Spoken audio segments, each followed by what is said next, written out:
The thing that like where I'm doing acupuncture, hypnotherapy, or SE, or the other stuff that I do, the thing I'm looking at and wondering about is who does this person love most in the world?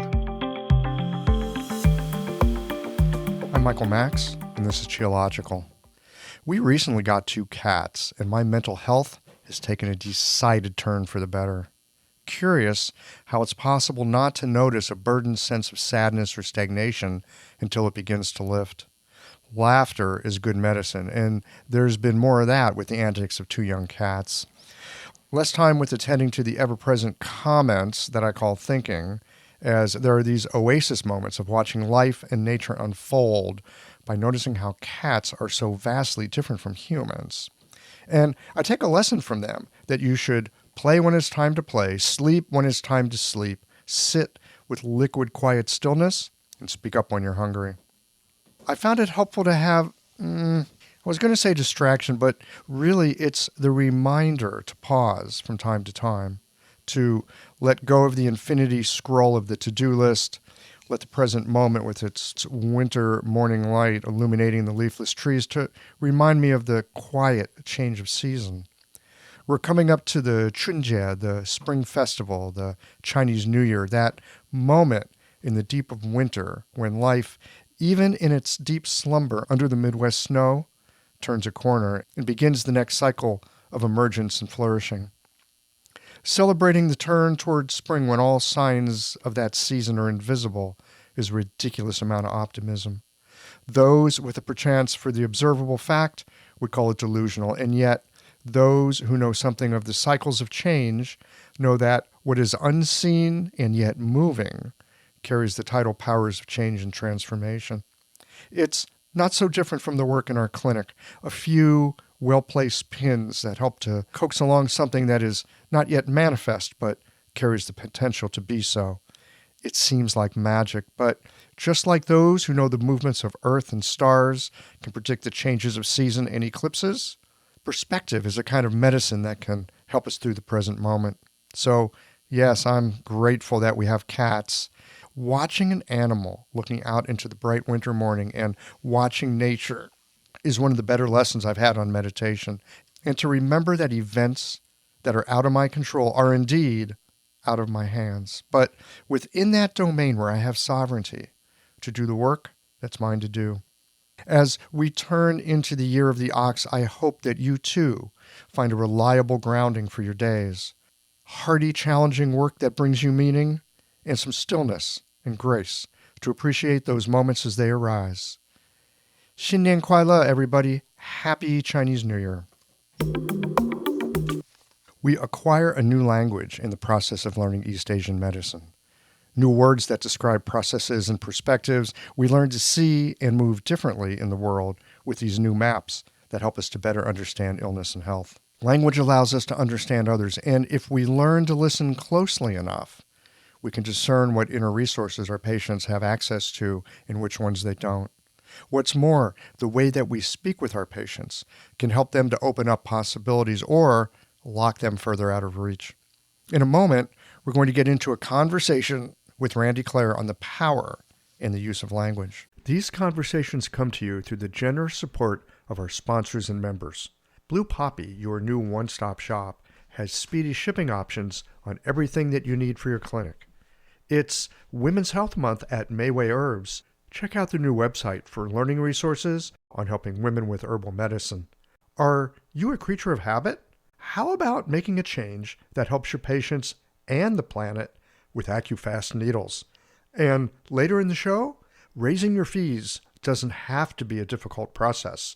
Jane has helpful suggestions on making it easy and effective. And finally, have you considered that having a thriving, profitable practice is one of the most healing things that you can do? Julie Bear Don't Walk has, and she can help you do something about it too. Do be sure to visit the sponsors page on the Geological website to take advantage of all the special offers our terrific sponsors have for listeners of the podcast. Picture this. Your clinic is buzzing with patients, and then you realize that you're down to your last box of needles. No need for panic. because Blue Poppy, your one-stop shop for all your acupuncture needs, they ship orders received before 3 p.m. on the same day. With a quick visit to Blue Poppy's website, you can order premium needles, herbal formulas, and that special Dr. Bob's oil that your patients love. Blue Poppy understands practitioners can't keep patients waiting. That's why they strive to get you what you need when you need it. From high-quality Chinese herbs and formulations to acupuncture supplies and clinical essentials, Blue Poppy has served practitioners for nearly 40 years with products that meet the highest of standards.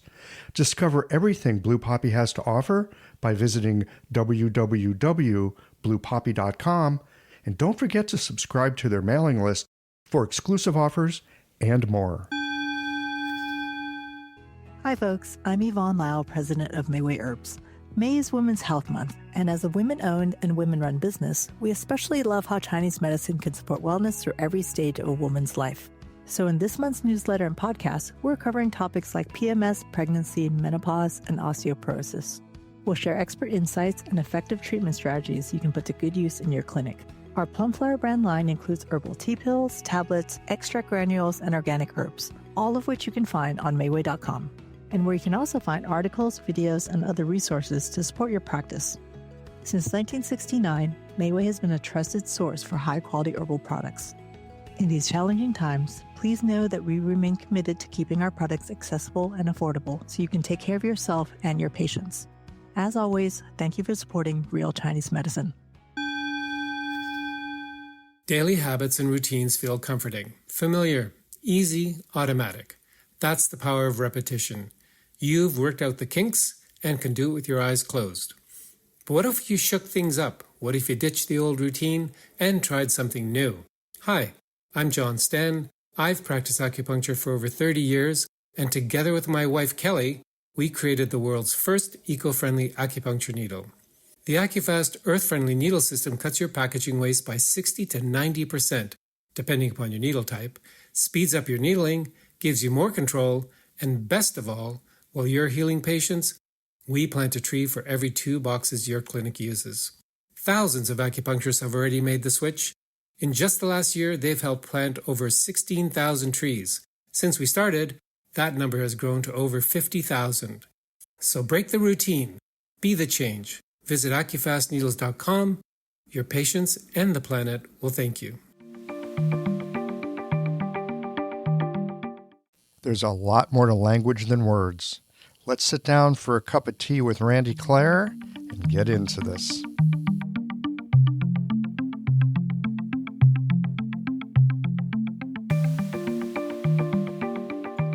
Randy Clere, welcome to Geological. Greetings, and thank you for having me.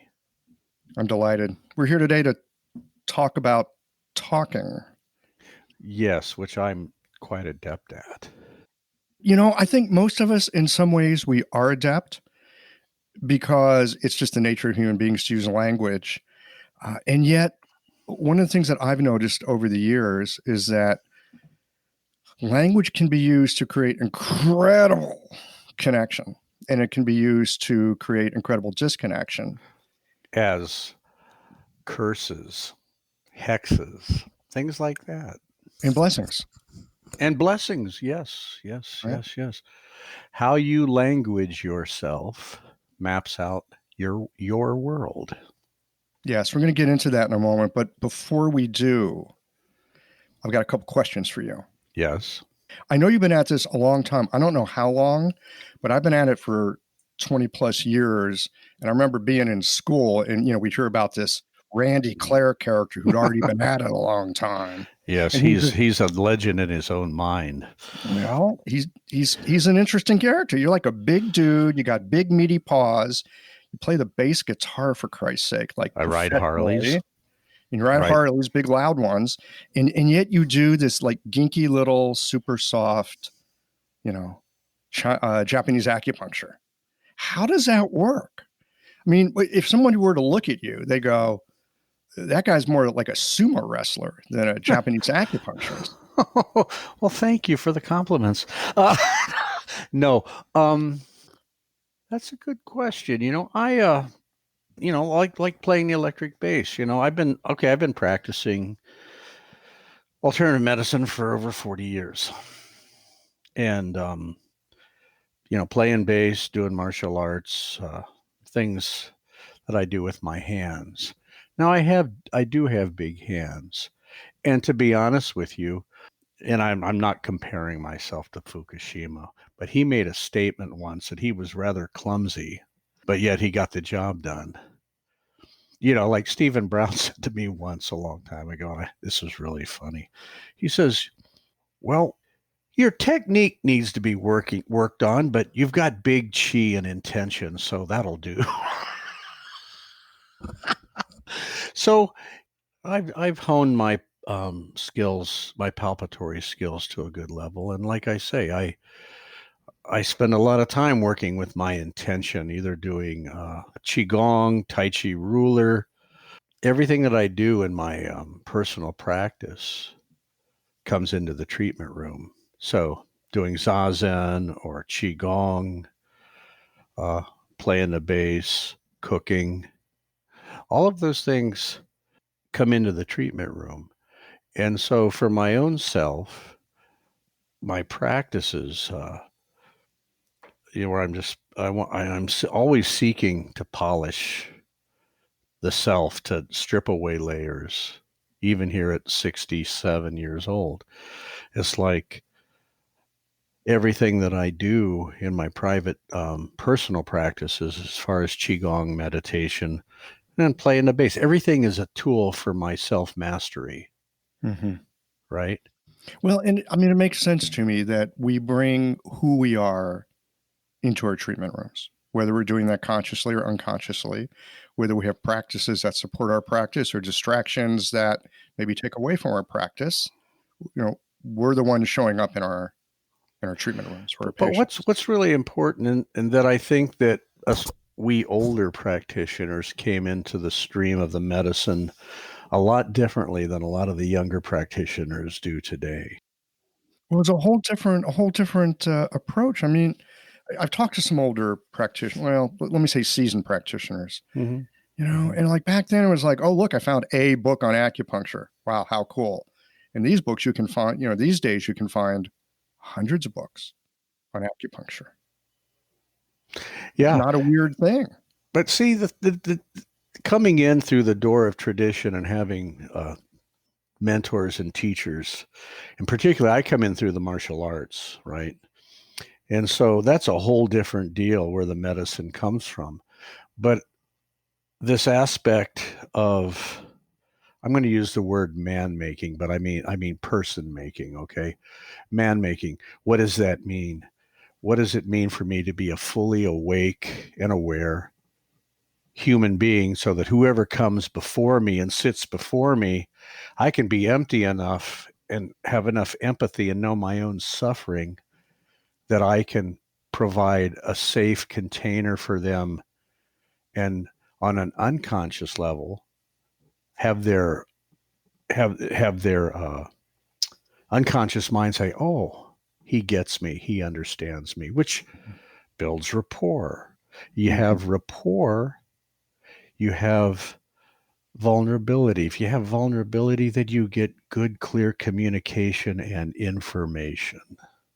And I know that it takes some time. I think about sitting with certain patients, especially like in a first office call, and we'll be talking and they start to reveal some aspects of themselves. And sometimes something will sort of ping in me and I'll go, oh, I think there's something here, but I don't want to go too deep into it at this moment.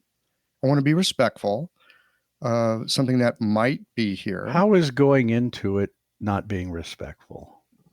Well, I think sometimes people have two things.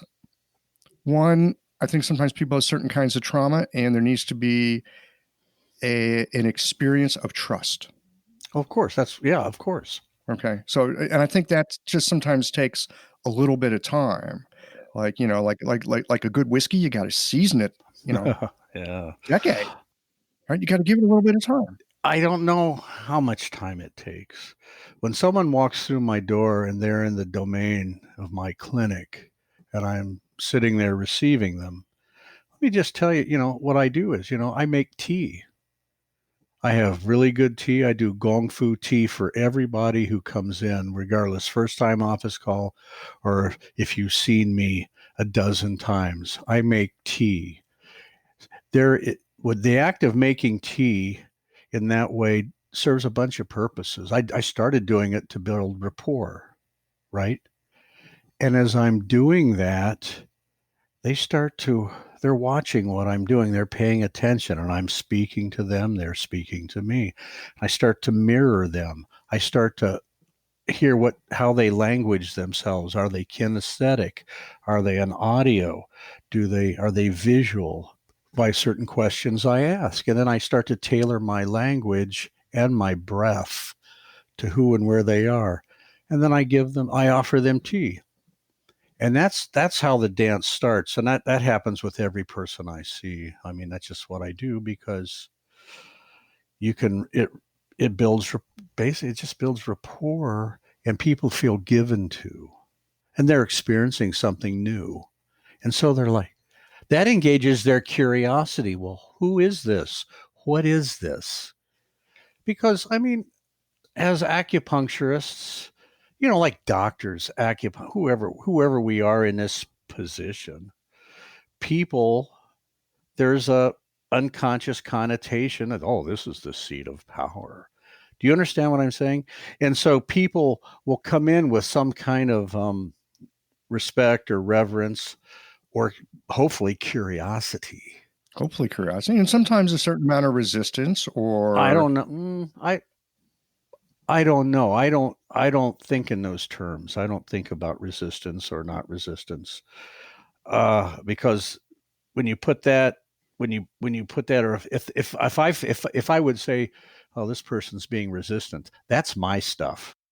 So like if someone, like in hypnotherapy, if someone is not able to access a generative trance state, it's not that they're resistive. It's just that I'm missing something about their inner landscape that I'm not getting. agreed. And Absolutely so, agreed. yeah. And so engaging that curiosity. And so, I do employ NLP, neuro linguistic programming. It's it's when I say employ, I seek to embody. Because if Mhm. NLP and neuro linguistic programming done poorly, someone comes away feeling like, oh, I've been manipulated, or Mhm. oh, somebody they did this to me. It shouldn't be that way. It's that even just like as with our medicine, we should embody the work that we do. We should embody how we do an Enshin or Shonishin. We should embody when we touch someone, we join with them. We're not touching them, we're joining them. Mhm. And so I seek to join them in their inner landscape through language initially. So when I said resistance a moment ago, when I go a little further into what was underneath that, it's more a thing about expectation. Like, I hope this person can help me, and I hope that I'm not going to have to make too many changes, or have my life be inconvenienced in some way to get the help that I'm hoping to get. I don't hold those thoughts. I don't think about that. I don't Mm. even. Whoever is before me is before me. If they have those things going on, that's their stuff. That's not my business. Mm. See, that way I don't have that. That's outside my domain. That's we'll talk about stoicism later, but that's their business. If they're holding those thoughts, they'll express that at some point when someone comes in, and I start to, after we have our tea, and it starts with the casual conversation. I say, well, so how are you today? What was a bright spot in your day today? Or when in the last week did you do something where you felt joyful? These are the questions I ask, because I'm pointing them toward pleasure. I'm So pointing you them so to you start with that. You start with, tell me something delightful about your life. yeah, or what is your where do you get your joy, or where do you receive your wisdom from? And I'm Mm. see, so you've been to my clinics. There's a Mhm. lot of East Asian stuff and whatnot around. I have several evangelicals who come to see me, and I sit and talk the Bible and Jesus with them, and we pray before the session, because I'm utilizing their map of the world. That allows me to enter with respect their inner landscape, right? And so, and they're pretty open to hear what I got to say about Buddhism or hedonism or whatever. Well, if you're using their map and you're treading a territory that they call familiar, I would suspect that brings up feelings of safety. It brings up feelings of connection. Yes. And so if you have something to say about Buddhism that connects with their fundamental Christianity, well, we're doing this from the foundation of Christianity. So yeah, tell me something about it. When you're working inside someone's landscape, you're just there, right? It's like being home. And I'm curious. And see, that's the other thing. If you approach someone with curiosity, the doors will open much easier than going, well, why did you do that? So in neurolinguistic programming, NLP, there's a thing called the meta model. And I'm not going to get into the big aspect and picture of it, but one aspect of that I use in questioning is how, what, when, or where. And in some cases, I'll use the question why. But rarely. And do you understand why? Well, why is generally like, why'd you do that, stupid? It's usually accusatory. Most people. It's accusatory. It'll provoke defensiveness. Now, when I will use it is when I want to hear a story. That is when I'll use it, because a lot of NLP people really poo-poo the using why. They don't go anywhere near it. But it's useful in some cases. And so like when I'm working with someone, I say, well, how would you like your experience to be? How would you like to see yourself? Or how would you like to be in the future? How? Yeah, that seems like would open up a tremendous amount of all stories. of those questions, how, what, when, or where, it engages a person's self-reflexivity. So they go inside and they're able to reflect. When I do this, when I'm doing hypnotherapy and I use certain questions, it allows them to go inside, and I can suss out what their strategy is for addiction. I can suss out their strategy for a behavior that's not useful to them anymore. Tell me more about that. A strategy for addiction. I don't know what that means. How do they do what they do? So I had someone, so I was fortunate to study with Dr. Stephen Gilligan, who was one of Milton Erickson's students, and he was from he was hanging with Grinder and Richard Bandler and Bateson, all those guys down in California when the humanistic psychology movement was coming about. He was there, and he was one of Milton's students, and so I was real fortunate to study with him, more of the Milton Erickson style of hypnotherapy, which is being specifically vague and vaguely specific. Yeah. And so someone's strategy, how they do what they do. If you can interrupt their strategy, you can put a dent in that whole addictive thing.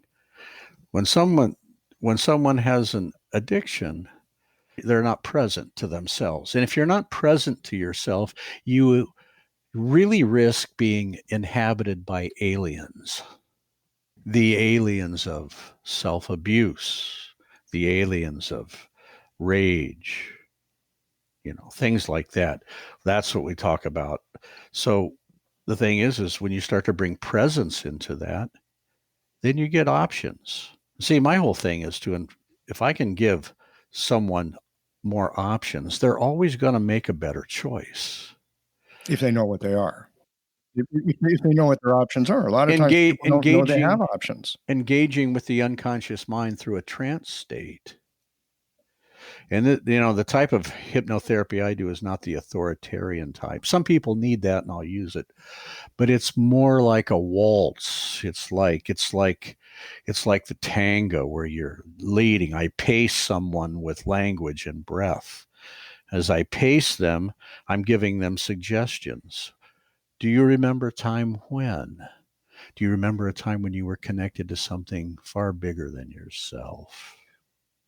So you can now just settle in and settle down and start to feel comfortable. I'm talking to them that way in a cadence.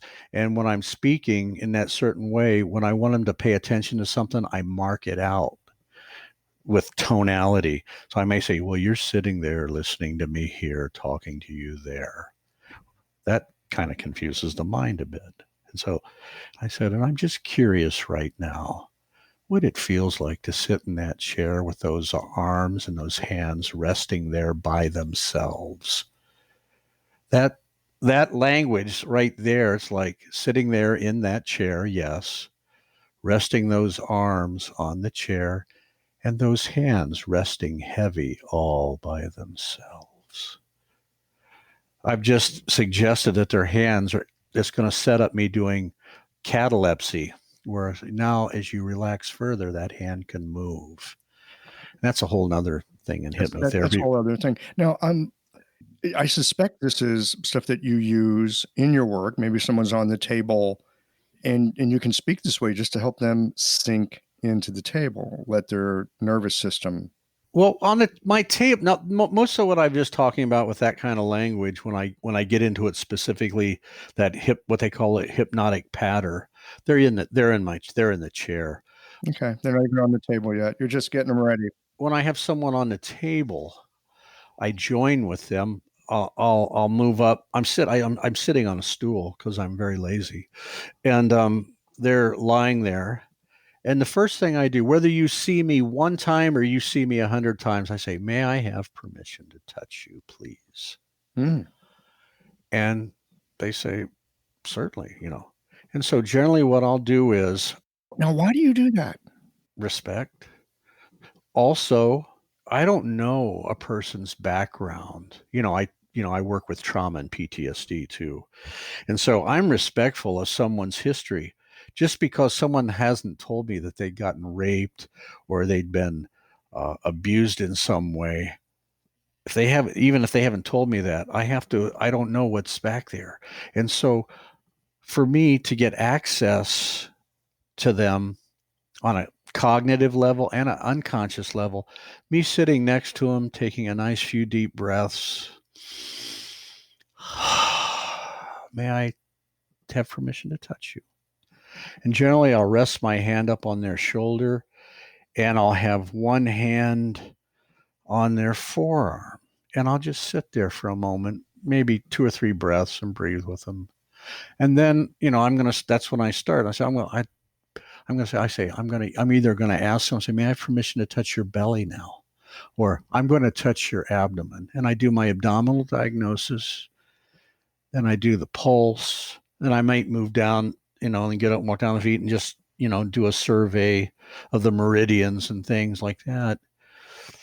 And then I'll come back and sit next to them. And so it's like a dance. And I got my tray with needles and moxa. And then I start.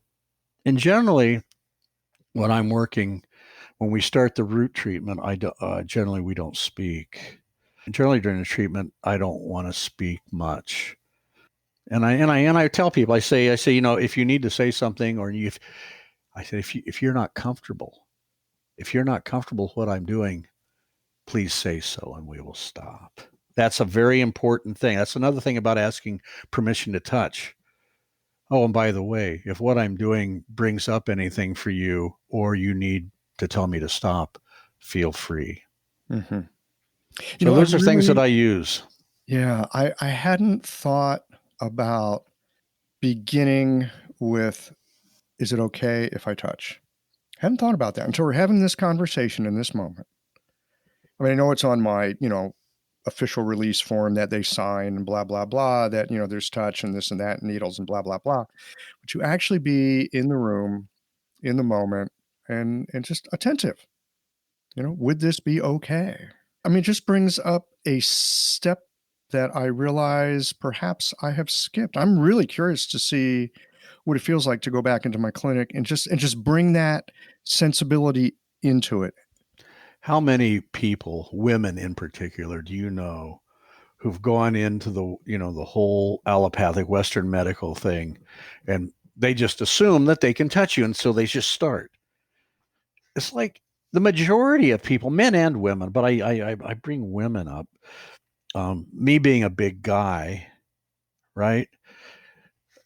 I really seek to be respectful, kind, and gentle, and that's all part of it. And so when they say yes, they're saying yes cognitively, but on a deeper level, they are giving me permission from their unconscious mind, which is actually the autonomic nervous system, which we'll get into in a little bit.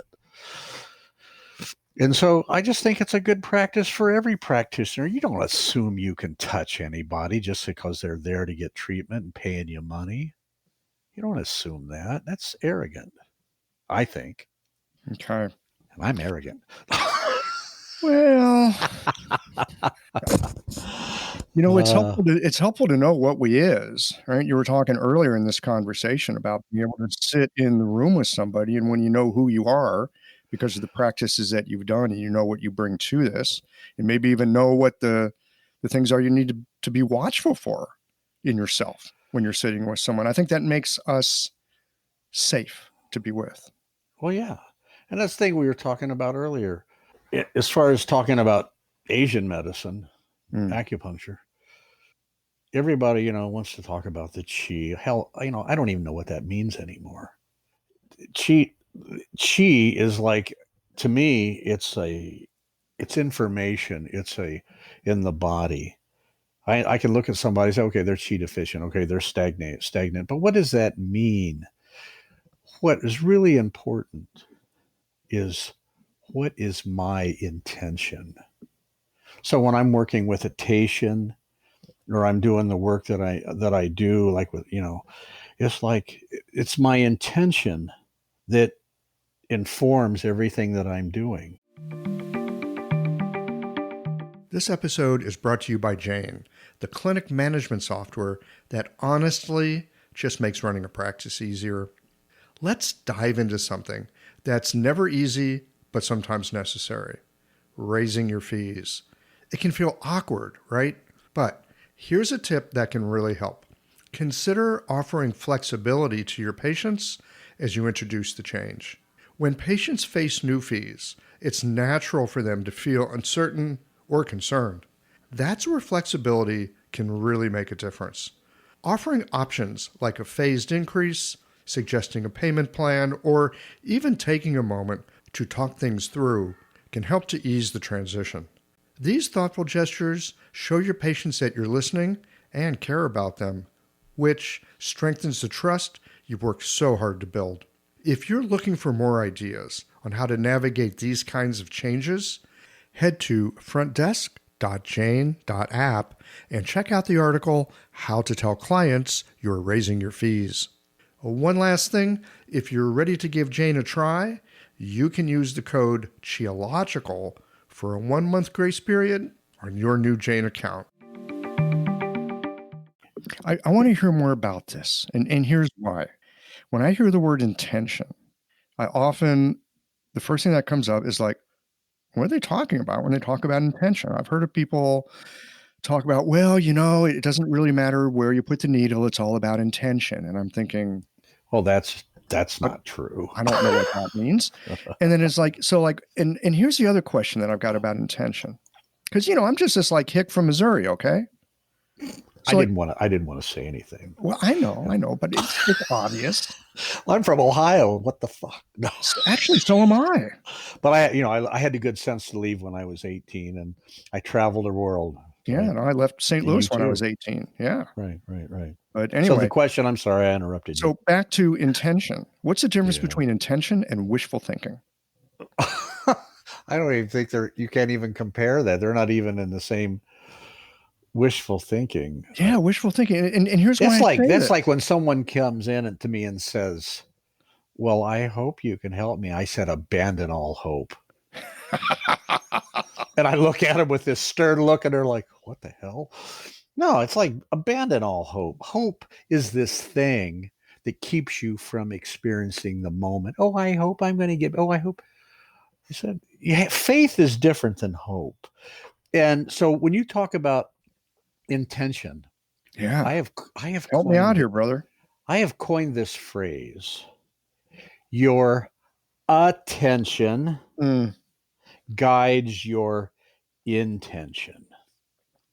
Or you could say, your intention guides your attention. That's probably more succinct. The intention comes from a deep part of knowing, and that comes from skill acquired over time. It comes from practice. mm. It comes from knowing your own suffering. It comes from doing your own personal work, whether that's, doing psychotherapy, zazen. I do hospice work too as a way to keep death on my shoulder, right? Mm. And to keep me present to that. So all of those things have a way of helping me drop what's not essential, because early on, and I was terribly, terribly wounded in my life and in a lot of my upbringing and through the world. And luckily I knew I needed help. And that's, I started doing psychotherapy. And then I always had that interest in 68. I started doing martial arts, which is something that's moved through my life, doing a lot of psychedelics, smoking a lot of pot, the whole late 60s, 70s, living in North Africa for 5 or 6 years and traveling around the world. All of those, I was a hunter gatherer of experiences. And Mm. so that tapestry of those experiences that I digested and brought inside kept me seeking, kept me wanting to compost the dross that was inside of me so that I could spread that shite over my life and grow beautiful things, which I have. Okay. Does So that make sense? let me give back to you what I'm getting from this. Intention is a kind of distillation of experience over time, a distillation of experience and skill that helps to inform how you do the work that you do. That's part of it. And it's so beautiful what you just said, and you said that very nicely, very eloquently. I think there's actually an aspect of intention that's beyond words. You can't speak about it. What I've said was, oh, this is the pointer of what the ingredients might be of intention. But I think intention comes from it's that wu wei kind of thing where it just is. And I think you can plug into that. You can increase that. Like for instance, in between clients, a lot sometimes I'll take my Tai Chi ruler and I'll do my Tai Chi ruler, because what am I doing? I Well, don't even know what a Tai Chi ruler is. well, were you ever raised by nuns? No, that was a joke. That's a rule. I'm Getting hit. Jewish. I'm Jewish. How Oh, can I be raised by nuns? oh. So a Tai Chi ruler is not like a ruler where nuns hit you over the knuckles. No, it's Oh, much different. A Tai Chi ruler is this beautiful piece of wood. Maybe it's about a foot, and they're really eloquently designed, and there's like a slim cylinder, and you put them between pericardium 8, like right, and you're doing a movement. Your whole body. You're doing like a movement where you're just moving your hands, and there are different types of movements, but the connection between pericardium 8 so is huge, because I'm drawing the chi up as I'm doing this, drawing the chi up through yang chuan into the dantian, up into the chest, out into the hands, and then also down from the heavens into the font, my vertical axis. So I've got all this movement going on. So with the hands like that, think about when someone's on a table, my left oshide has the needle, my right hand So when my focus of my intention is like that with the Yoshide and this other in the other hand, here's pericard. This is you Mm-hmm. see how, and so the chi that circulates in me, like the microcosmic orbit or whatever, Mm-hmm. that energy is active because my intention is right there on my hands. Got it. And that practice of the Tai Chi ruler strengthens that. Does Now, is that? this an actual like physical manifesting, like a piece of wood, It or is is. it? It is a piece of So wood. it's actually a piece of wood. It's not like a metaphorical pretend you have a ruler here. It's something that you actually can feel, sensate in a kind of. Yes. I mean, Oh yeah, yeah, I'm yeah. just taking a pen right now that's on my desk and putting it between my pericardium eights just to see what that feels like. It's like, oh, well, that brings a kind of focus to the system. So what do we talk about? What? How? What is that? Mind guides the chi. Chi Mm-hmm. guides the blood. Blood nourishes the chi. Right. And so that whole thing is there. And I spent a lot of years doing Xingyi and Bagua and Tai Chi Chuan, doing those internal arts. And so that's all about the movement of the internal, right? So back to intention for I want to Mm. circle around this again. This is one of these things that in the entire time that I've practiced, I've always had kind of a it's like I don't understand. I don't quite get it. I hear people talk about it. And when I hear people bring up intention, a lot of folk, I like watch people around me because I'm a social animal and people are kind of nodding their head sagely. I'm going, what the fuck are they talking about? So it's really helpful to have this moment with you to look into this sense of intention is something that comes out of our experience, or is a distilled, composted experience. It does. And again, it's beyond words. It's beyond, not to sound too woo woo, but it's, No, you're sounding more wu wei, really. you can talk about spirit and what enlivens the flesh, that intention. So, yeah. Well, this is another one. You just brought up another one of the words. I had no idea the conversation was going here, but here we are. So when I hear the word spirit, also, that's another one of those where I'm like, what are we talking about? It's like there's this word that goes out, it's like we're supposed to know what we're talking about, but I suspect spirit could mean something different to most people. It's one of these terms like intention. It gets thrown around a lot in our particular trade, and yet almost like the word racism these days. Oh God, I didn't even want to go there, but okay, here I am. I mean, there's so many words. I mean, it doesn't matter, right? It could be something from popular culture. It could be something like this from Chinese medicine. And there are these words, there are these ideas. They are vast, and like you said, there's an aspect of them that's like beyond words. And yet we're living here in the realm of words and we use them, and communication is important. It's part of why we're having this conversation. And yet sometimes there are these terms and they are so multifaceted. So, yeah. So, okay, spirit, Mm. right? Was it? I can't remember which teacher. Maybe it was Dr. Ma. Might have been Dr. Ma. Anyways, he says, not only treat body, must treat spirit too. That stuck with me, and that's why. That's one of the reasons why, when I was looking for something else to besides doing acupuncture and shiatsu, my treatments always boiled down to, with a lot of people, with a lot of emotional stuff came up, and I always paid attention to treating Shen. Well, so we know the traditional meaning and definition of Shen. And so the whole thing with NLP and language and all of this, my question is, well, who is it that's presenting in front of me? Who is this? What are they not telling me? No, I hold that question. What are they No, not? I What are think they not telling me? I think that's a really powerful question. It's a powerful perception. And so I'm always thinking about that. Well, who is this? Mm-hmm.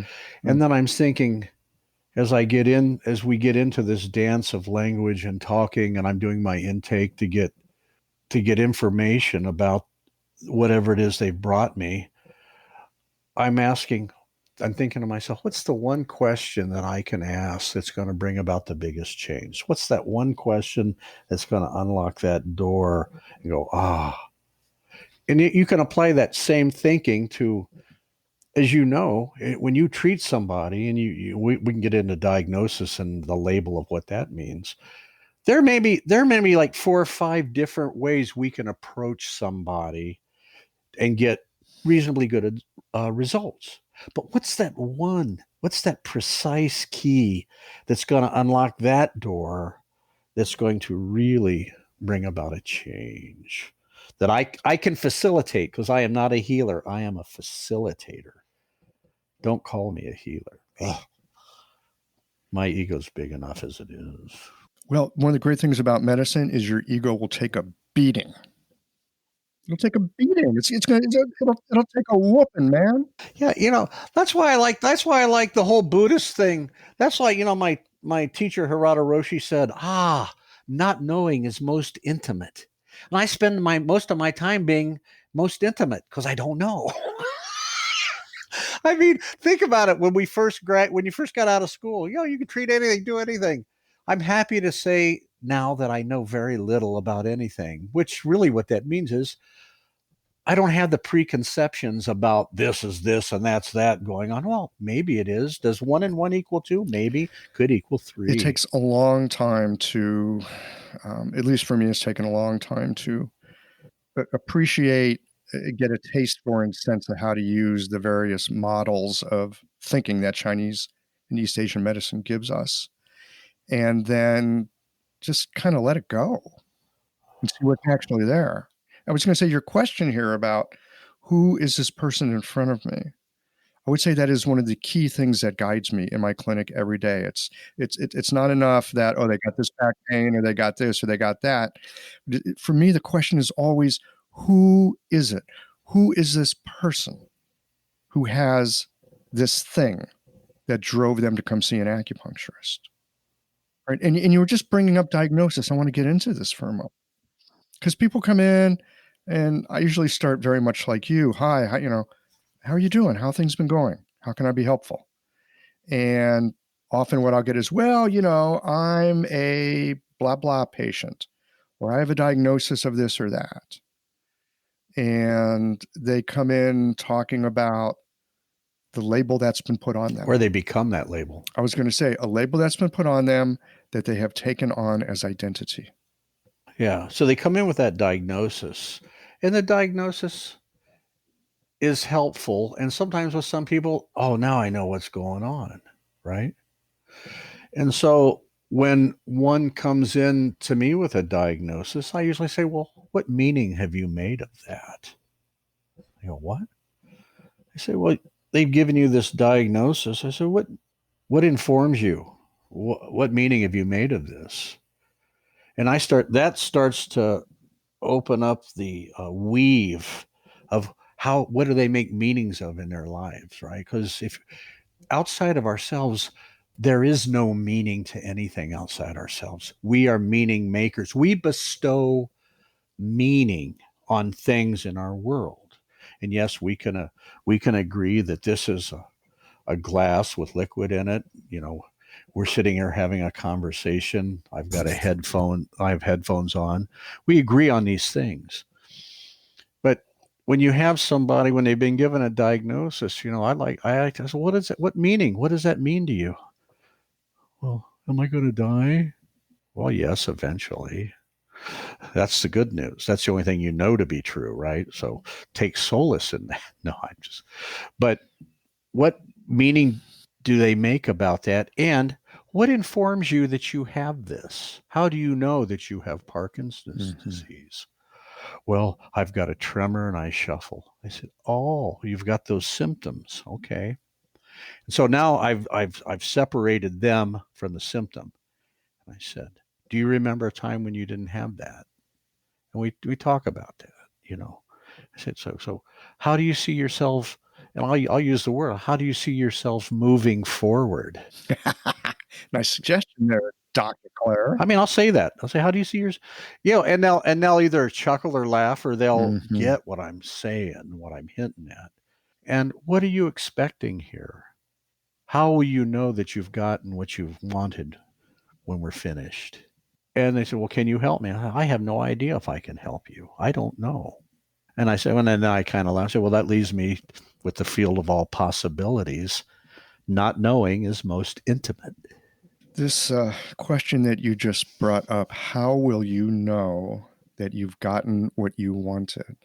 Oof, that's Yeah, is it going to be just an alleviation of symptoms, right? Is that all you're looking for here? Just an alleviation to make the symptoms go away? Or with chronic illness, like someone who's down the road with MS or Parkinson's, we can make their lives a little easier, right? Where they can have more of a day that's comfortable than not. And I have these conversations with people. They say, here's what my intention is, and here's how I would like to work with you with this. And how do you feel about that? You need to be here 10 sessions once a week. Very seldom do I see anybody twice a week. I mean, if they're in an acute phase or an acute chronic phase, I'll see them twice a week for maybe 3 weeks, and then I'll reevaluate them. But generally, I only see people once a week. again that question of how will you know that you've gotten what you wanted is so powerful. I mean, not just in the context of clinic. I'm just thinking like in so many different aspects of life. That's a juicy one. That's a juicy one. It's like, how come high school English teachers aren't asking their students to, write about that? It's a great question. How will you know? So when I see somebody who's coming in for behavioral change or behavioral work, where I'm either doing somatic experiencing because they've experienced trauma and PTSD and they've got something going on, or if they're coming in for hypnotherapy for something, I use what I call a well-formed outcome. And so the well-formed outcome is like this. So, okay, so you're going to go to China next week, right? What's that entail? Well, that entails, first of all, booking the flight, booking travel, all of that stuff, heading to the airport, going from point A to point B to point C, right?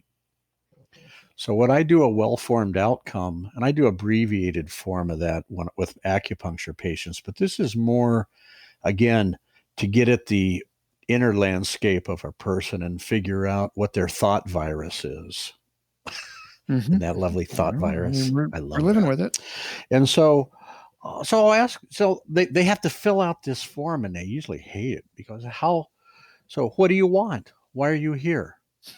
Well, Randy, I don't want to smoke. Oh, okay, I get it. Well, what do you want? And they look at me.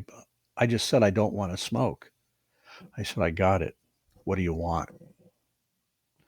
Because the unconscious mind will not process a negative. So couldn't, wouldn't, shouldn't, don't. The unconscious mind, if you say, I don't want to smoke, if you take the negative off, I do want to smoke. The unconscious mind does not process negatives. And so when I say, well, you just told me what you don't want. What do you want? Oh, I want to be free of tobacco products. Excellent. What's keeping you from having that desired change? What's keeping you from that? What are you going to have to give up that you deem important to get this change? What will happen if you get this change? What won't happen? These are Cartesian questions, by the way. What won't happen if you don't get it? What won't happen if you do get it? You see how that really, so this is to suss out deep structure to figure out, because you can't leave on this journey of quote unquote change if you don't know where you're going or what you want. So that's what a well-formed outcome does. It gives them an expectation of these are the guide signs on the way. What I'll do when I put someone in trance, I'll generally use a lot of what they've put me on the well-formed outcome, and I feed it back to them as positive suggestions and metaphors, because the unconscious mind learns through metaphor. I want to come back to this state of trance in a moment. Okay. But I first want to hear more about somatic experiencing. I don't know much about it other than I've talked to a number of people recently, and this is something that comes up. It's like something I'm becoming aware of. It's out there. It's a kind of work. It's helpful for trauma, is my understanding, but I It don't know. is trauma, PTSD, and a few other things. It was developed by Peter Levine, who was he's a great therapist. He's got several doctorates, but it grew out of animals, the studies of animals and animal behavior. We are mammals, right? And so let me give an example here about this. When you have a bunch of gazelle on the savannah, and they're all eating, and they go down, they're eating, then they raise their head back up and they're gazing and looking around. Then they go down, they're just looking around, hanging out, and then all of a sudden they see it. There's a cheetah, and one gazelle alerts on it. Now it's starting. Its autonomic nervous system now is activated, and then all the 199 all look at it too. So everybody, they're still in kind of a little. They're starting to. The nervous system is getting primed. The sympathetic nervous system, right? The cheetah charges. They all take off. So now they're in full blown, experience. They have an experience of unease. They're taken off. They're in fight or flight, fight or flight. Well, the cheetah has really zeroed in on one gazelle, and he overcomes the gazelle. Well, at that moment, the gazelle is not in that sympathetic nervous system activated like that anymore. It goes into a dorsal vagal state, which is a freeze state. And you go into a freeze state to stop predation. What does that The mean? predator. Predation. And so To stop from being eaten alive. stop from being eaten alive. So they all, yeah. And so, yes, they may defecate. Their heart, everything shuts down. And, big cats like that, they like fresh kill. And sometimes when this happens, they will go off and get their brood or the other, cats to come back to the kill, or they'll drag the kill a certain distance and then go off and then come back. Well, when the danger is gone, the gazelle will get up and it'll shake and it just shakes and shakes and shakes, and it takes off. Human beings don't do that because the neocortex overrides that primal shaking. But I people on the table when I'm working with them, when they start to come out of certain states, they'll start to shake, and I say shake, because that discharges, that brings the system back online again. I think I get it, because the nervous system, if it's gone into that freeze state and it doesn't come all the way out, then an aspect of that freeze state perseveres. Somatic experiencing is a way to bring somebody back into their experience through sensation, because the below the surface, the autonomic nervous system is pendulating between parasympathetic, sympathetic, parasympathetic. That's normal. When you have a trauma, people can get stuck, in the sympathetic, where you have a high sympathetic tone. You're hypervigilant. You don't sleep much. You're always on guard. You've got, tachycardia. You hyperventilate sometimes in worst case scenarios.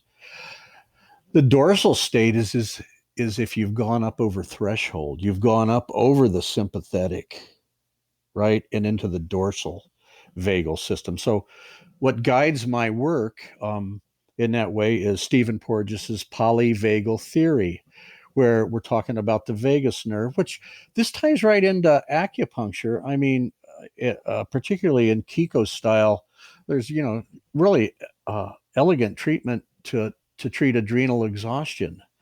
And so having this lens of the polyvagal theory and the whole vagus complex gives me another lens to look at somebody when I'm treating them with acupuncture.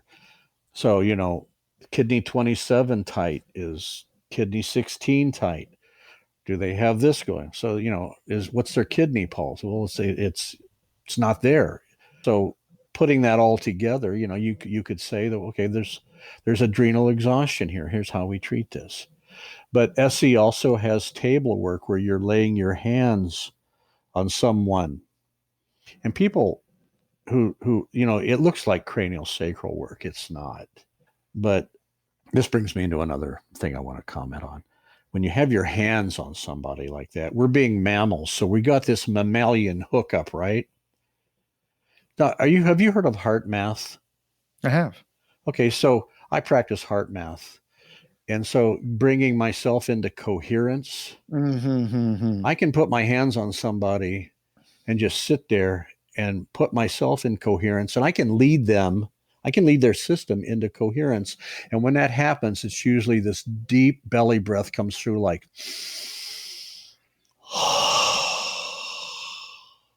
and I'll ask, well, what are you noticing right now?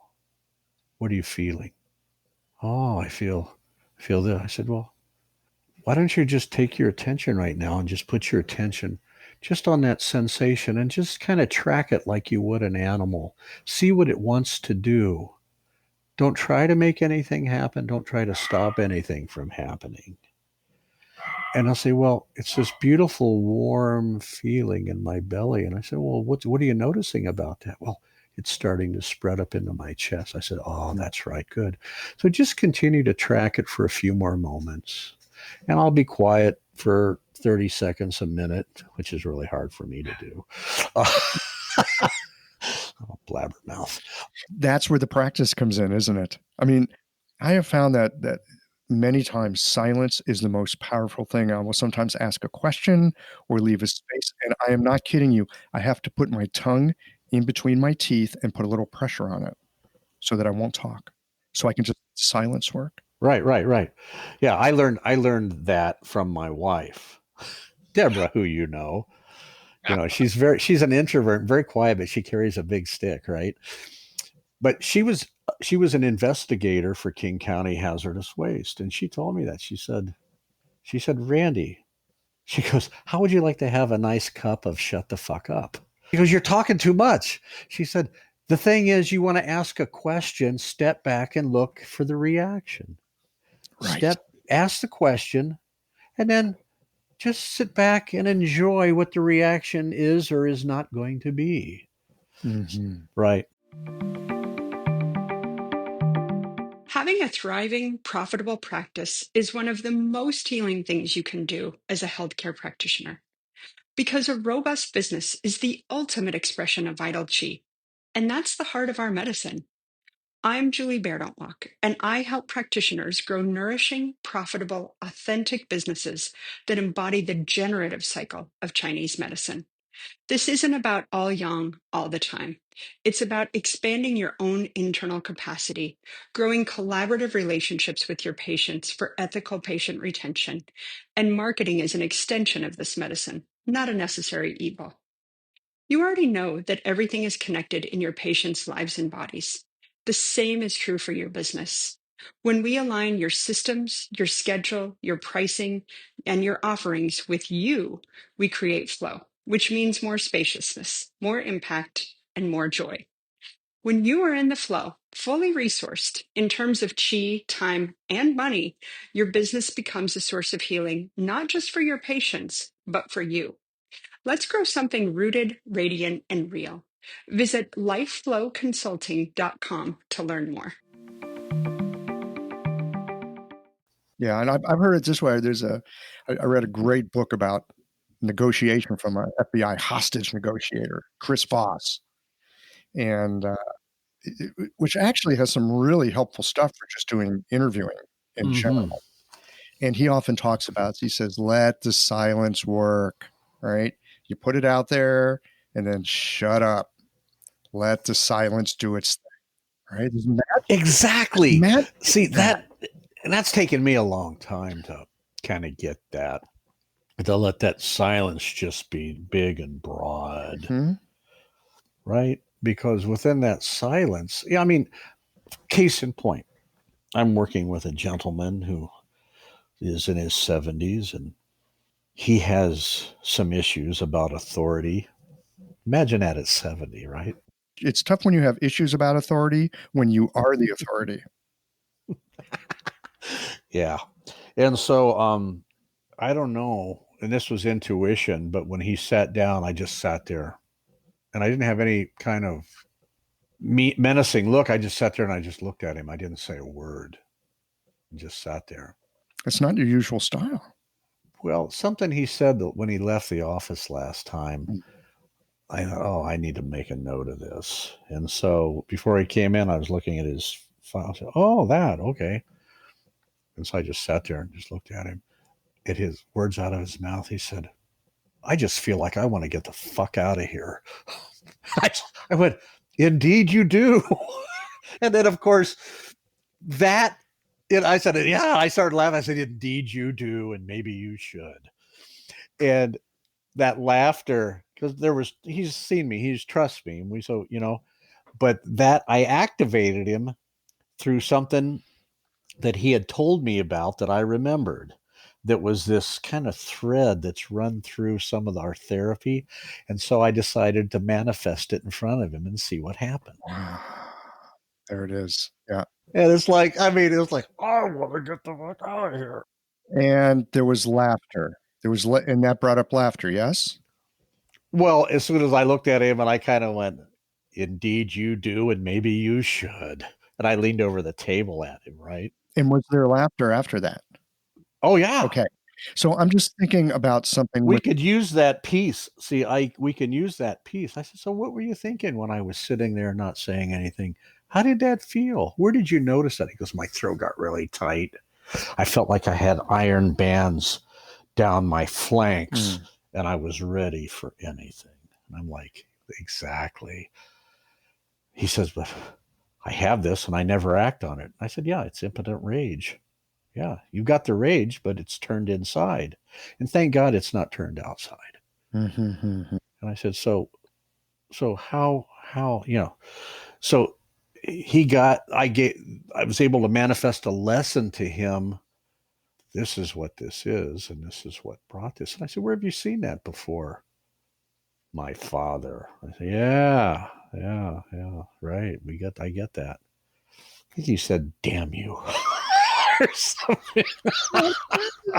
Many times people say damn you when they're actually saying they're so relieved. But people who come to see me, they want to work. If they don't, I fire them. I don't have time to mess around. So you were talking about shaking and how it's an important part of discharge and taking a mammal out of the state of freeze and back into that pendulum swing of sympathetic, parasympathetic. Yeah. So a couple things. First of all, I think we actually do know this because it's in our language, right? If someone has like a bad experience and it's kind of mucked them up, what are the words of encouragement that you often hear? You hear the words, hey man, shake it off. Move on. Shake it off. Get past it. Well, move on, get past it is a different thing. Yeah, shake it off. But yeah. Shake it off. I hear what you're saying. Yeah. Shake it off. It's there. Right. And and the other thing that just occurred to me as we're having this conversation, I have often felt a little guilty in my practice because, it's about medicine and it's serious business and all that. But there's often a lot of laughter in my clinic. There's a lot of what? A lot of laughter. There's a lot of laughter in my clinic. I would hope so. A lot of tears, but a lot of laughter as well. And there was a period of time where I felt a little guilty about it. It's like, man, shouldn't I be a little more serious? I mean, we're talking cancer here. And yet there's laughter. And it occurs to me that laughter, a really good laugh, will make you shake. It will shake you.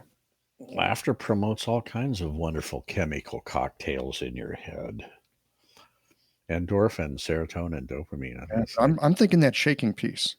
Oh. I'm suddenly thinking about that shaking piece. And it's again, I often have these kinds of conversations on the podcast, and somebody will say something. I'll go, ooh, I'm going to go look for that in my clinic. Next time this comes up in my clinic, I'm going to look at it with some slightly different eyes. If it happens, it doesn't happen readily or all the time. If someone, and generally it's someone's coming out when they start to get regulated and they start to develop resilience, because there are past behaviors, self-defensive behaviors, like somebody who was driving a car and they had a collision and their hands are on the wheel. Well, when they're speaking to me and they're telling me the story, they're going like this. Do you understand what I'm saying? The hand. And so when I'm doing therapy with them, I will say, I want you to make that thing with your hands again. And I want you to just do it real slowly with mindfulness, pushing those hands out like it's a steering wheel, right? Mm-hmm. And I said, okay, now go ahead and rest them in your lap. Now tell me, what are you noticing is going on when you did that? And it activates them. Oh, my heart rate. I'm feeling anxious. I'm feeling this. I've got tunnel vision. That's right. Now, are you able to just sit there now and just be with that for a moment? And just follow it. It's like a wave that's coming through. Mm-hmm. And they'll sit there and I'll teach, I teach them what we call orientation, which has to do with the eyes and connecting with your environment, orientation. But initially I start out with pleasure, what I call landing in blue, where you orientate toward pleasure, non-addictive pleasure, but pleasure. Because we all have what I call the red habit of noticing everything that's wrong. And so to develop resilience, and when I know that someone's going to have to unpack some pretty nasty stuff that happened to them either in childhood or some kind of traumatic, because I've worked with war vets from Afghanistan and Iraq, and so who've experienced and seen things. And when it's time to unpack that stuff, you want to have a lot of pleasure and blue in their bank account. So they're developing resiliency so that they have a safe container for that stuff to come out in so that it can be looked at, processed, and given a resting place. People say, oh, I thought I already went through that. I got rid of that. Well, where's it going to go? That's not language. What'll happen is you digest and compost something and it finds a resting place. It's not something to be gotten rid of. Even the darkest, smelliest stuff you got is part of who you are. And it goes into the ingredients of who you are. The thing I got with a lot of Westerners and New Agers is everything has to be light, vegan, blah, blah, blah.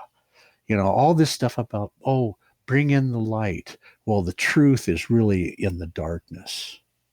This whole thing about wanting to be in the light and all that stuff, I'm sorry, but it's overrated. You find the truth in the dark night of the soul. When you're on the dark night of the soul, you're on pay dirt. And then you can orient toward a brighter future, right? So you just said something here that it kind of goes beyond words, but I'm going to do my best to grab some words to, sort of try to give it some shape. The thing about the dark stuff that happens, because I've had this in the back of my mind, and this is kind of the like mythos that I've lived through, that there's this stuff that, we can take it and somehow transform it and then we get rid of it, like we can poop it out. And what I was just hearing you say is we take it, we compost it, we kind of distill it, and it becomes part of who we are. We don't get rid of it, but it becomes a part of who we are that adds to our resiliency, our anti-fragileness, our ability to intend and attempt. A resiliency. That's very well said. How I explain it to people, and excuse me for my language, but I said, all of us have a bag of shit that we carry around that was handed off to us as a terrible gift from our family of origin or whoever else it was. I call it a terrible, they go, well, why do you call it a terrible gift? I said, it only becomes a gift should you choose to engage it. You can compost the shite that's in that bag. And once you compost it, you spread it out over your life and then you grow beautiful things. So why would you want to get rid of it? It's an ingredient. I'm thinking about Thai fish sauce. That stinky, smelly, fermented, nasty. That stuff is We like nasty, right? We My like niece it. would say, that stuff is nasty. And yet, a little bit of it in a stew or a little bit of it in a stir, just a little bit of it, it makes everything else really come to life. So, the thing that we, like where I'm doing acupuncture, hypnotherapy or SE or the other stuff that I do, the thing I'm looking at and wondering about is who does this person love most in the world? And I ask that question sometimes when it's appropriate. So who is it that you love most in the world? Oh, let me see, my mom, my dad. Oh, the dog. Is that what you want to hear? She goes, oh, you want me to say me? Mm-hmm. I said, I want you to say what's truth to your, what you think. Because many of us, it's sad to say that I love me most in the world. I want to be able to cross my hands on my chest when I'm taking my last breath and say to myself, Randy, this was a really good one. Thank you. And then take my leave. This was a really good one. I'm constantly processing and composting the mountain of rage that I've sat on in my life. I keep it company. I invite the demons in for tea now. I don't fight with them anymore. I've gotten a little smarter. But that's like I started working and practicing stoicism, right? Being the stoic. And that's a really good way. Stoicism it's an ancient philosophy, but it's more than a philosophy. It's a plan of action. It's like a tool in your tool chest that will help you be a better person. Don't believe everything you think. One aspect of Stoicism is they talk about many things, but they talk about the externals. And so when we talk about the externals, well, we have preferences, we have attachments. So I presume you preferred to have Joe Biden and the Democrats elected than you did 45, right? Yeah, that was your preference. How attached are you to that? If 45 stole the election and we had 4 more years of that, is that going to be enough to throw you off your equanimity? Is that going to be something that is going to destroy your joy and be something you're going to have to contend with and make a bunch of story about and then say, oh, I'm so stressed out. Oh, I'm this, I'm that. If you voted the right way, you did everything you could do, called your representative, everything, it's out of your hands. So why give it another thought? Unfortunately, modern people think a stoic is someone with no emotion. No, it's not about that at all. It's about useful mindfulness in emotion. It's not about indulging or projecting, oh, I'm worried about this is going to happen, that's going to happen, this and that. And pretty soon you're taken down the rabbit hole and you lose you lose your presence of yourself. It sounds like it rhymes with Zen. You just took the words out of my mouth. It's exactly. In fact, my wife hates Zen. And my wife, in her own way, she is that without even knowing it. And she said, "Oh, this is really great. This is sort of Zen without being Zen." She really hates. She does not like Zen Buddhism at all. But that's another story for another time. But she really turned me on to this stoic, and so I've started journaling. Because I've got my thoughts and things in my mind at times when that wind starts to blow. If I'm not mindful and I'm distracted, it'll take me down the rabbit hole, and pretty soon, I'm raging at this, or self-talk is this. You know, you got to watch out for that Dralian wind, man. It can like blow you completely off your center. I said, is this useful or is it not useful? Oh, it's unuseful. Do I need to do this? Is this outside of my control? It is. Well, then it doesn't affect me if it's outside of my control. It's like having that choice to make and being able to have that space, that breath before you go down the rabbit hole is important, because then you have a choice to say, okay, I'm going to make myself really miserable right now, or I'm going to maintain my equilibrium and know that that's just a thought virus from a long time ago, and that thought virus has no effect on me now whatsoever. I really appreciate the distinction here between preferences And attachment. and attachments. Yeah. What are we attached to? That's really helpful. Preferences? Yeah, we all got preferences. We're individual, unique creatures. We got certain things we like and we don't like. Are we so attached that it knocks us off our center? I mean, that's the biggest thing, like with COVID. Well, let me give you an example. Let me just give you an example real quick, and then I want to hear about COVID. But I'm just thinking, my wife is a tremendous cook, and I love it when she makes me a ribeye steak. Oh, yum. My preference is for big, fatty, juicy ribeye. Yes. It really is. She makes the best in town, man. She like pan griddles, okay. But sometimes she's serving me some like tofu and vegetable thing. My preference is the ribeye. Honey, we're having vegetarian tonight. Well, my preference is a ribeye. But you know what? I'm going to enjoy whatever she puts down on the table. That's exactly right. That's exactly right. And that's the freedom of knowing about preference and attachment, because you have. I was like, put some fish sauce on it. Yeah, exactly. Now you want me to comment on what you said? Something. You were saying something about COVID. Oh yeah, wants to talk about that. The whole COVID thing. What we've been in this COVID thing for 9 months. I haven't stopped working. I continue to work. I see post-COVID patients, and as of next week, I've got one day devoted that I'm gifting frontline workers at Harborview and Virginia Mason.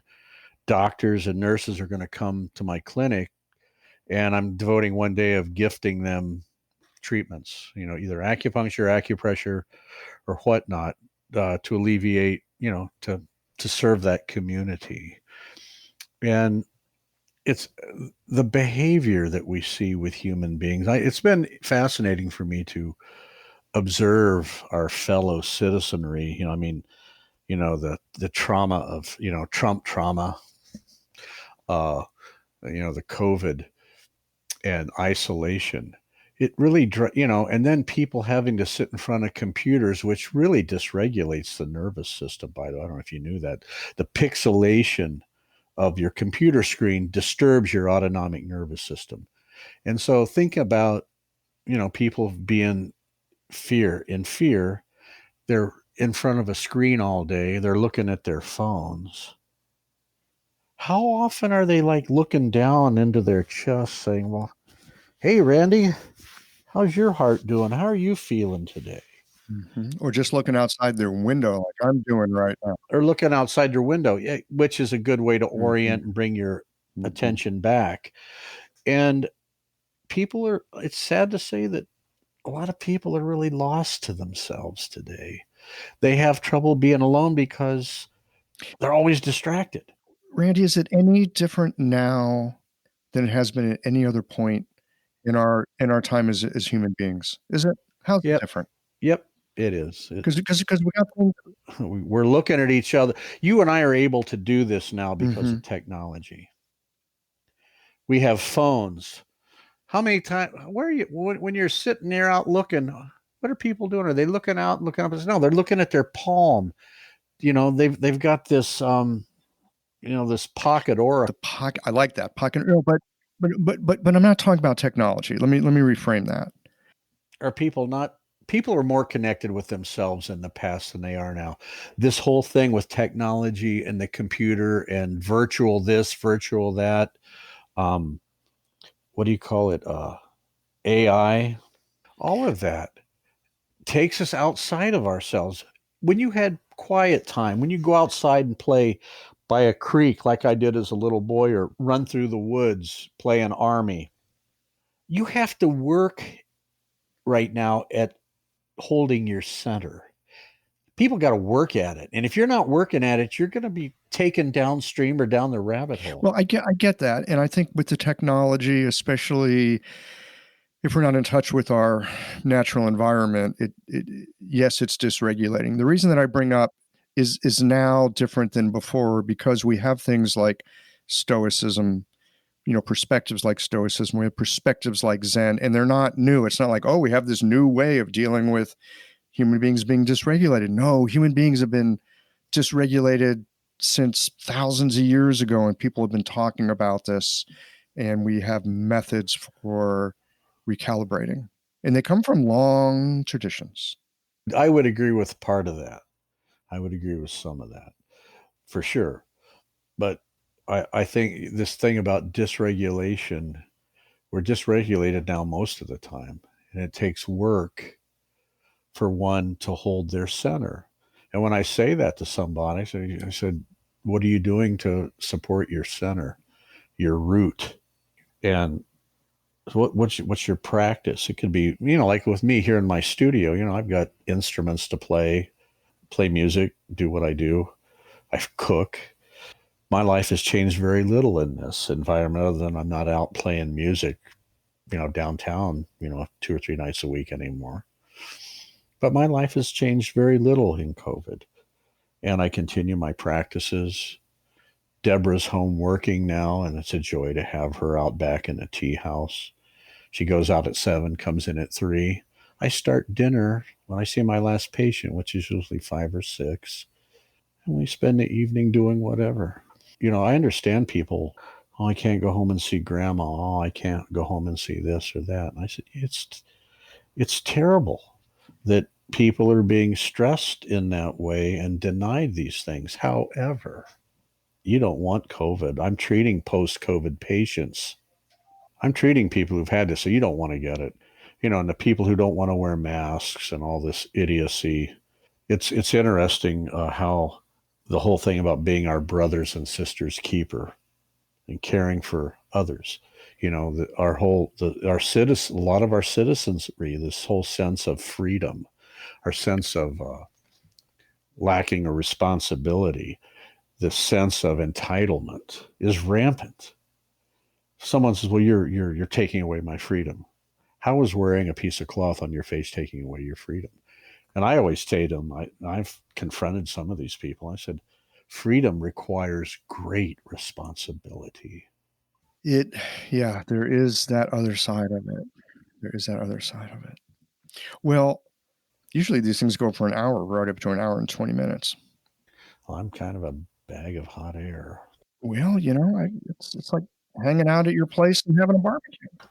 I have some things to say. It's really beautiful being in this forum with you because I look at the cats and the men and women who've come here before me. Bob Quinn.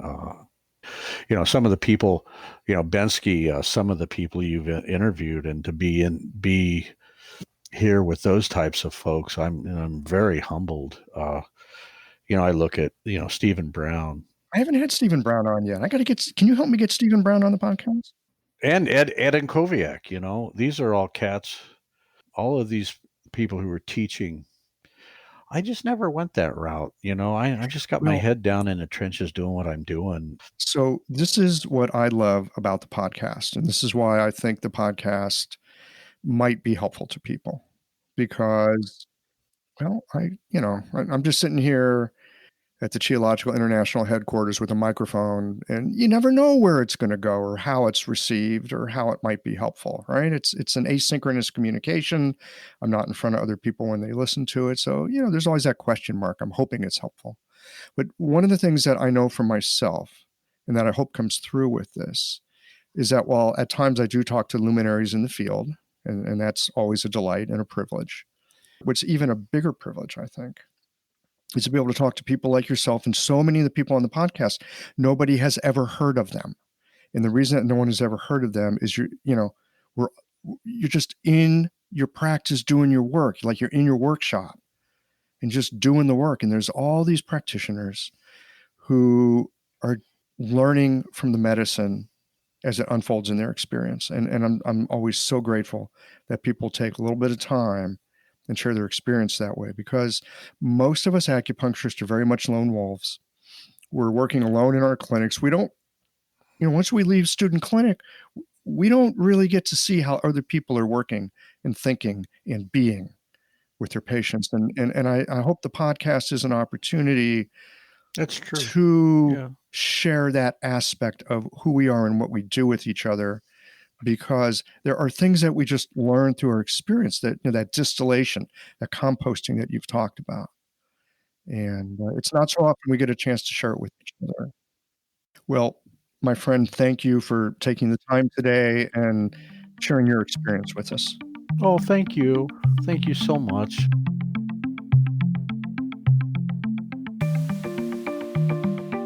One of the things I miss about living in Seattle is the opportunity to hang out in person with people like Randy, drink some fine pu'er tea, and slow roast some ribs on the barbecue.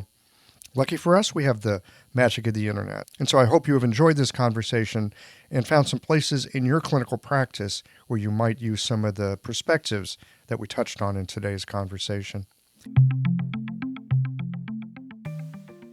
Well, here we are at the end of this episode. If you've listened up to this point, you're either a rabid fan of Qiological or the forward button on your podcast player stopped working. If you are indeed a fan of the podcast, you can help us to bring new episodes to our community of practitioners by supporting us with a membership or a one-time contribution. Details, of course, are on the website. That's it for today, friends. Join us again next Tuesday for another thoughtful episode of Qiological.